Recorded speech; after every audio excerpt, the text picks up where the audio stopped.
Saludos y bienvenidos nuevamente a este canal. Vamos a estar repasando la lección número 2 que se titula Modelo para un mundo mejor.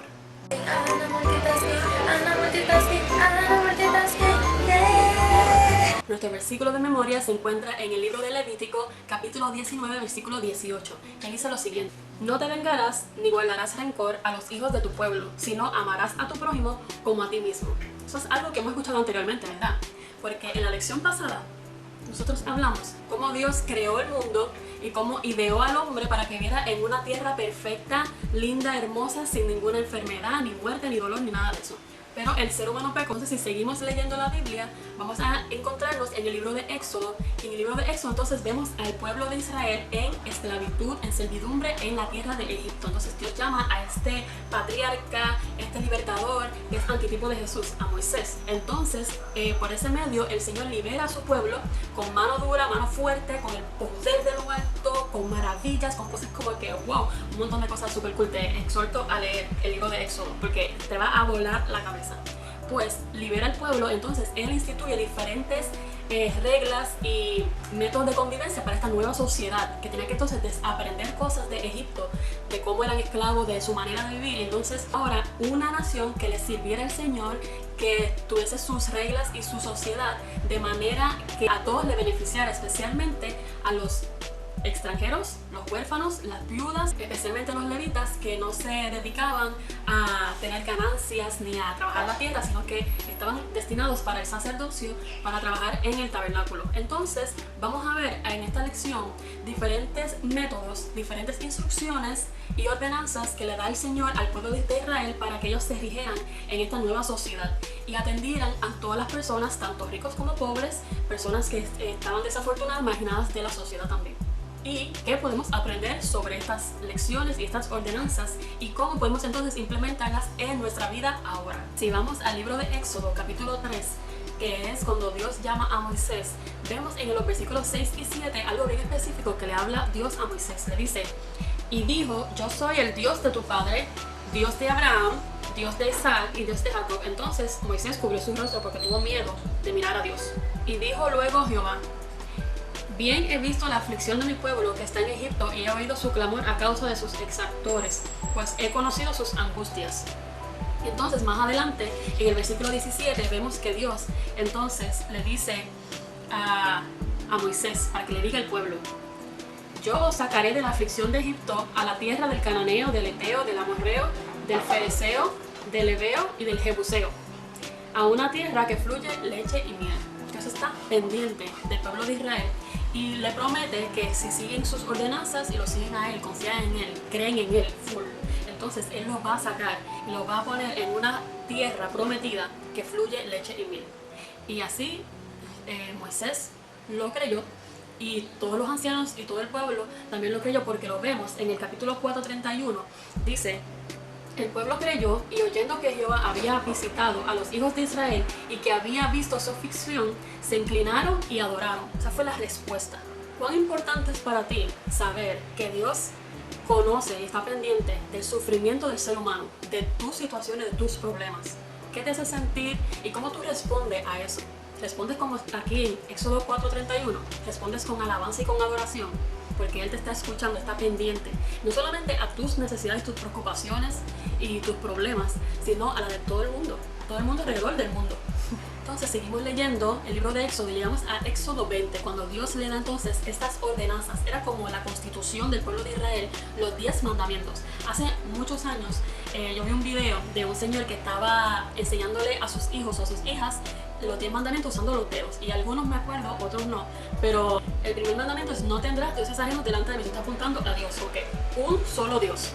El segundo: no te inclinarás a otros dioses, ¿verdad? No harás estatua de los otros dioses. Entonces el tercero, como vas con los dioses, pues entonces no recuerdo cómo era, pero es no tomar el nombre de Dios en vano. El cuarto mandamiento, 2 y 2, es pues guardar el séptimo día, no harás obra alguna, 6 días trabajarás, y todo eso que lo explica también allí. El quinto mandamiento, entonces uno pone a 3 y 2, honra a tu padre y a tu madre, honra a tu padre y a tu madre. Entonces el sexto mandamiento es: no matarás, con el thumb, no matarás con el pulgar, no matarás.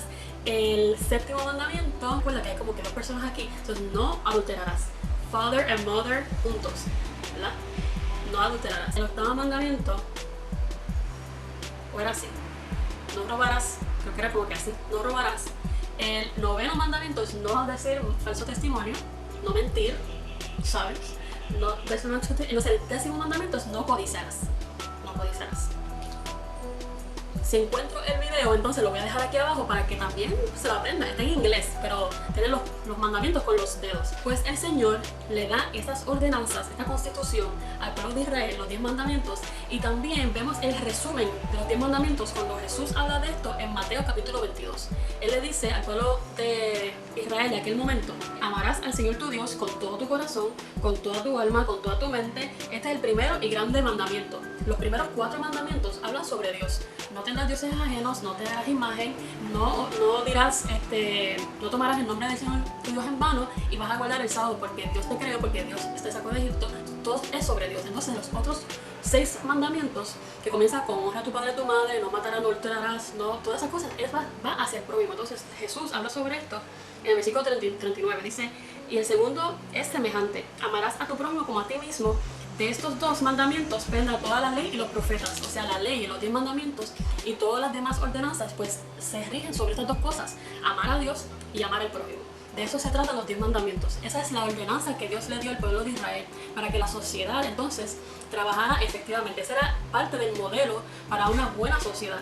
Y para una sociedad efectiva, una sociedad que salvaguardara a todo el mundo, cuando tú pones a Dios primero, entonces guardas también a tu hermano, a tu prójimo, le haces bien, no lo castigas, no le haces mal, no le haces maldades, ni los tientas, ni eres mala fe con tu hermano. Y la sociedad entonces puede manejarse de manera sustentable y efectiva. Ahora, los 10 mandamientos no se quedan en explícitamente no robar, no matar, no adulterar. No es en el acto físico. Jesús mismo amplió este concepto en Mateo capítulo 5.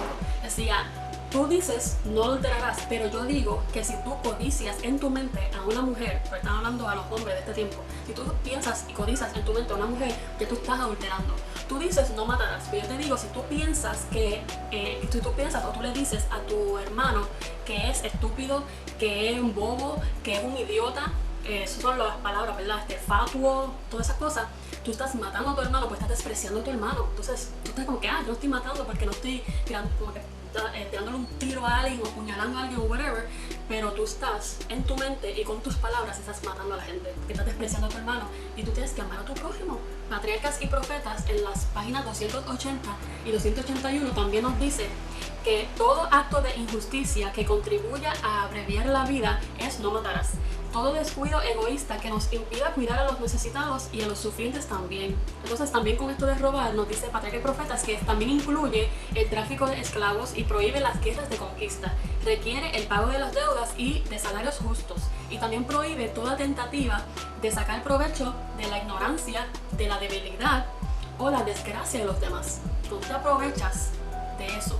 Tú estás robándole a tu hermano. Si seguimos leyendo en Éxodo 23, vamos a ver que Dios entonces tiene leyes para cuidar de los huérfanos, de los extranjeros, de las viudas y de los levitas también. En Éxodo 23:9 entonces leemos: y no angustiarás al extranjero, porque vosotros sabéis cómo es el alma del extranjero, ya que extranjero fuisteis en la tierra de Egipto. Está creando empatía, misericordia, compasión por los otros, porque tú estabas en esos zapatos, está diciendo el pueblo de Israel, tú estabas ahí, tú eras eso, tú eras un extranjero en la tierra de Egipto. Así que sé compasivo con el extranjero que está ahora dentro de tu casa, dentro de tu tierra, dentro de tu comunidad. Eso de Éxodo 23:9 que hemos leído cubre todas las leyes humanitarias que el Señor había estipulado para el pueblo de Israel, para que viviera en una sociedad que atendiera a todas las personas en todas las esferas sociales. Entonces en Éxodo 22 vemos que hay leyes humanitarias para las viudas, los huérfanos también. Vamos a leer Éxodo 22 del 21 al 23. Dice: y al extranjero no engañarás ni angustiarás, porque extranjeros fuisteis vosotros en la tierra de Egipto, que es una repetición del versículo 23:9. Y ninguna viuda ni huérfano afligiréis, porque si tú llegas a afligirles y ellos clamaren a mí, ciertamente oiré yo su clamor, porque Dios está pendiente de everybody. Y mi furor se encenderá y os mataré a espada, y vuestras mujeres serán viudas y huérfanos vuestros hijos. Está diciendo payback, karma. ¿Sabes eso de karma? Karma. Si tú piensas que tú vas a afligir a una persona, entonces ellos oran a mí, entonces yo te voy a afligir a ti, porque tú no puedes hacer eso. Pero tú no eres dueño de la gente, básicamente. Nosotros no podemos despreciar a los deambulantes, a las personas que están solas, a los viejitos que están en los asilos de ancianos. Nosotros no podemos despreciar a la gente.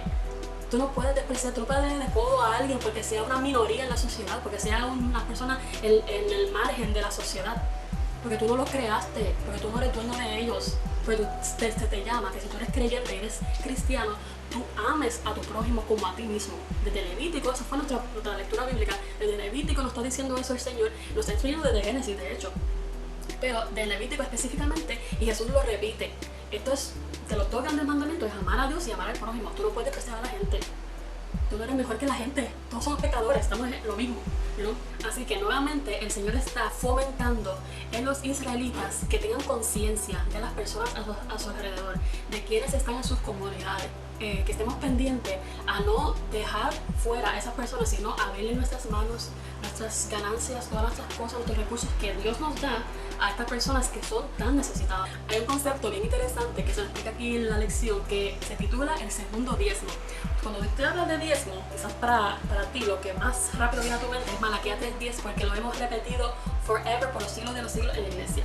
Que dice: traed todos los diezmos al alfolí y haya alimento en la casa, dice Jehová de los ejércitos. Probadme en esto, ¿verdad? Tú lo has escuchado, ¿verdad? En los diezmos y ofrendas te dicen: ahora ha llegado el momento en que todos podemos participar. I know you know.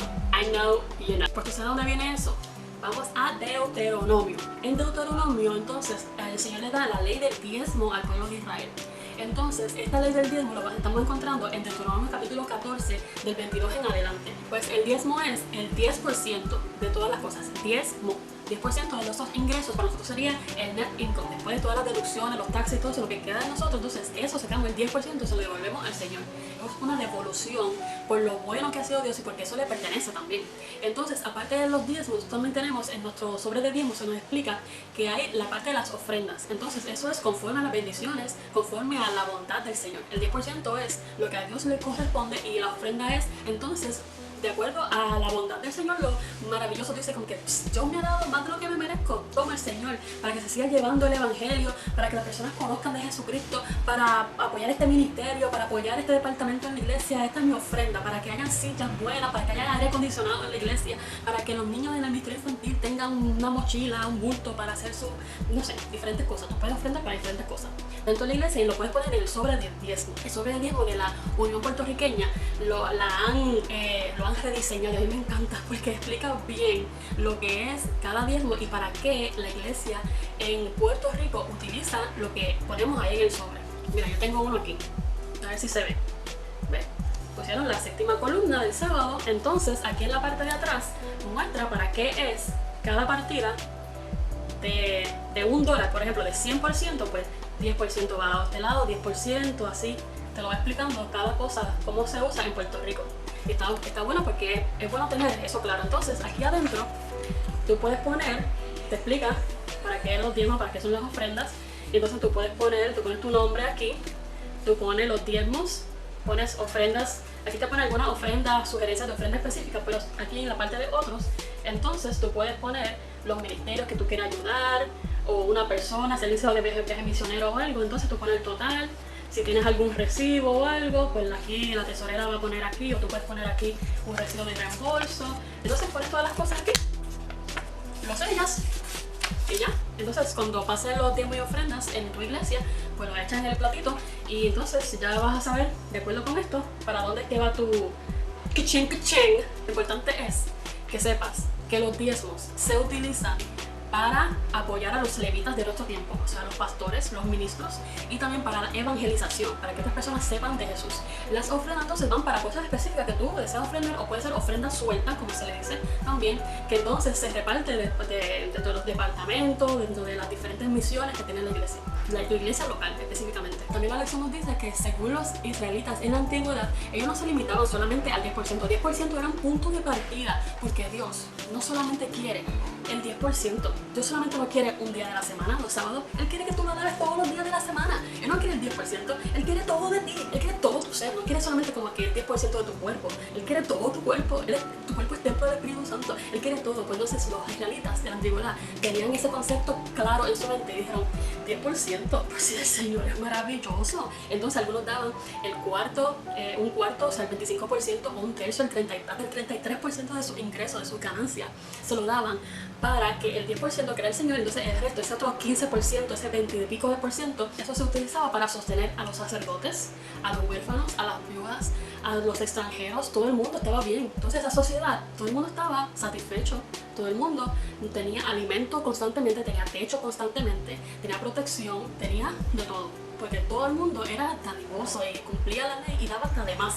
Y nosotros cumplimos la ley del diezmo, cumplimos eso. Eso sigue vigente, mi gente. Eso sigue vigente. Por eso nosotros tenemos esos sobrecitos y hacemos estas cosas. Eso sigue vigente de devolverle al Señor el 10%. Entonces, nuestras ofrendas. Dios no es bueno contigo. No deberías devolverle a Él, darle a Él. No solamente tus talentos y tus dones, sino darle para que avance la evangelización en todo el mundo. Para que Él venga ya. Dale. Entonces, diezmos y ofrendas. Pon eso en acción. Probadme en eso, dice el Señor. Y verás que descienden las bendiciones hasta que sobreabundan. Tú vas a estar como que, pero es que tú estás demasiado. Él me bendice demasiado. A mí me ha pasado, es como que, pero es que, ¿qué yo hice? Fuiste fiel y agradeciste al Señor. Otro modelo que instituye el Señor para que las tierras permanecieran dentro de las familias y que no hubiese como un forcejeo entre familias de que esta es mi tierra, este pedazo de terreno me pertenece a mí, este territorio es mío. Entonces él instituye el año del jubileo. El año del jubileo lo vemos en Levítico 25. Primero había un año que la tierra tenía que reposar. Se trabajaba 6 años corridos, 6 años ahí se trabajaba y en el séptimo año se reposaba la tierra, reposaban las personas. Entonces el Señor esto está tan brutal porque me recuerda al maná. El viernes que cuando caía el maná, el viernes caía doble porción para el viernes y para el sábado. Entonces en el año sexto, como no podían sembrar en el año séptimo, Dios entonces daba abundantemente, bendecía su tierra, su agricultura, esto está brutal. Entonces imagina que tú como que ganes de más el sexto año, entonces el Señor en tu trabajo te dé una compensación ahí, tenga ahí dinero extra, porque entonces el séptimo año, tú te vayas de viaje, tú puedas descansar, tú tengas como que un sabbatical bien brutal, pero tú estés bien porque el año anterior el Señor te dio tanto que te puede durar para 3 años. Por eso le pasaba al pueblo de Israel. El Señor en el sexto año lo bendecía tan grandemente, esto está en el Levítico 25, que entonces en el año séptimo ellos podían reposar todo su ganado, su agricultura, toda la tierra podía descansar y ellos también como trabajadores podían descansar. Entonces eso se repetía 7 años, eran hasta 49 años. En el año 49 entonces se tocaba la trompeta y el año 50 era el año de jubileo. Y ahí tampoco entonces se trabajaba ni nada, sino que se le daba entonces al Señor toda la gloria, toda la honra, se le alababa, estaban como que comunicados con el Señor completamente. Y muy importante, tenía que entonces darle de comer, sustentar al huérfano, a la viuda, al sacerdote y al extranjero. Todo el mundo también tenía que estar saciado. Y importantísimo, entonces todo el mundo de las tribus, entonces si alguien le había vendido un terreno a otra persona por acá, entonces podía regresar a su tierra original, a su tierra principal, su parentela, básicamente a su territorio original, que de las tribus podían ser ese intercambio. Se le perdonaban las deudas a las personas. ¿Tú te imaginas que se te perdonen a ti tus préstamos? Todo tipo de préstamos, tus préstamos estudiantiles, se te perdone la tarjeta de crédito. O sea, cuando implementamos esto, pues ahora no se puede llevar a cabo este tipo de mover gente de territorio, de tierra y cosas, pero hay muchos judíos en la actualidad que todavía practican el año de jubileo, perdonando las deudas y ayudando a los demás, ayudando al huérfano, a la viuda, al extranjero, dándole a los sacerdotes. Todavía hay muchos que practican esto. Patriarca y Profetas nos dice sobre esto en la página 517. Las regulaciones que Dios estableció tenían por objeto promover la igualdad social.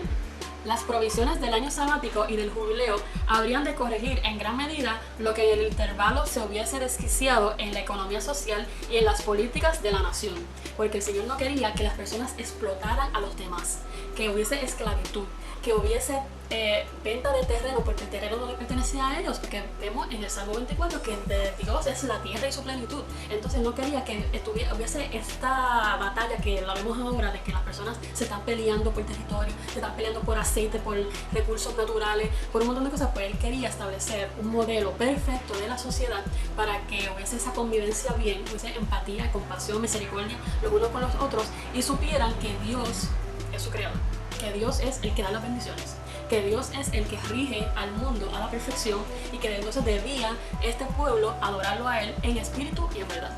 Ustedes se imaginan si nosotros en nuestras sociedades, en nuestros países, implementáramos estas reglas, estas leyes, estas constituciones, los 10 mandamientos, por ejemplo. Si las personas no mataran, no adulteraran, no codiciaran lo que tiene el otro, ni cómo se viste el otro, ni cómo es el otro. Si las personas no tuviesen otros dioses ajenos, tuviesen a Dios, a Jehová como su Dios. Si las personas compartieran lo que tienen, sus ganancias, si diezmaran, si ofrendaran. ¿Te imaginas eso? Sería un mundo, yo creo que muy feliz, porque todo el mundo estuviese saciado, todo el mundo estuviese cómodo con lo que tiene y también feliz de compartir eso con los demás. Vamos a concluir con una cita de Patriarcas y Profetas, la página 512. Después del reconocimiento de los requerimientos divinos, nada hay que distinga tanto a las leyes dadas por Moisés como el espíritu generoso, tierno y hospitalario manifestado hacia los pobres. Aunque Dios había prometido bendecir grandemente a su pueblo, no se proponía que la pobreza fuese totalmente desconocida entre ellos. Declaró que los pobres no dejarían de existir en la tierra. Siempre habría entre su pueblo quienes le darían oportunidad de ejercer la simpatía, la ternura y la benevolencia. En aquel entonces, como ahora, las personas estaban puestas al infortunio, las enfermedades y la pérdida de sus propiedades. Pero mientras se siguieran estrictamente las instrucciones dadas por Dios, no habría mendigos en Israel ni quien sufriera por falta de alimentos. Si seguimos las directrices divinas, todo el mundo estuviese cubierto y satisfecho. Tengo otra cita de Patriarca y Profeta, I'm not the one. Eso está en la página 515 y 516. Dice lo siguiente: estas regulaciones tenían por objeto bendecir a los ricos tanto como a los pobres. Habrían de refrenar la avaricia y la inclinación a la autoexaltación, y habrían de cultivar un noble espíritu de benevolencia. Y al fomentar la buena voluntad y la confianza entre todas las clases, habrían de favorecer el orden social y la estabilidad del gobierno. Todos nosotros estamos entretejidos en la gran tela de la humanidad, y todo cuanto hagamos para beneficiar y ayudar a nuestros semejantes nos beneficiará también a nosotros mismos. Como todos estamos ligados, si pasa algo aquí, nos va a afectar a nosotros acá, pues todos tenemos la necesidad, la responsabilidad, la obligación divina de cuidar a nuestro prójimo. Así que en conclusión, Dios escuchó el clamor del pueblo de Israel que estaba en Egipto, y los sacó de allí de la servidumbre, para que entonces ellos tuviesen compasión y empatía de aquel que sufre, de aquel que está marginado, de aquel que está echando el codo en la sociedad, que son minoría en la sociedad. Nosotros somos llamados también a atender a nuestro prójimo, donde quiera que esté, cual sea su situación social, su clase social y su situación específica dentro de esta sociedad. Te invito a poner estas cosas en práctica. Todo lo que Dios nos ha puesto en la Biblia es para nuestro bien y para el bien de nuestro prójimo, la persona que está alrededor de nosotros. Esto ha sido la lección número 2. Vamos a estudiar la lección número 3, que se titula El sábado. Un día de libertad. Va a estar buena, ¿verdad? Va a estar... smell it, va a estar poderosa. Así que vamos a estudiar un poco sobre el sábado. ¿Tienes preguntas sobre el sábado? ¿Quieres saber más sobre el sábado? ¿Te interesa por qué nosotros vamos a la iglesia el sábado? ¿De dónde salió eso el sábado? Pues en la próxima lección, la número 3, vamos a hablar del sábado. Te invito a accesar aquí abajo los diferentes recursos y materiales para expandir más este conocimiento sobre el modelo que Dios ha creado en la sociedad. Les dejé aquí el libro del Patriarca y Profetas también, y los capítulos que hemos leído durante esta lección. Recuerda, estudia tu lección, participa en tu iglesia local, tienes que leer para que no te metan las cabras. Seguimos. Voy a ti. Chequeamos.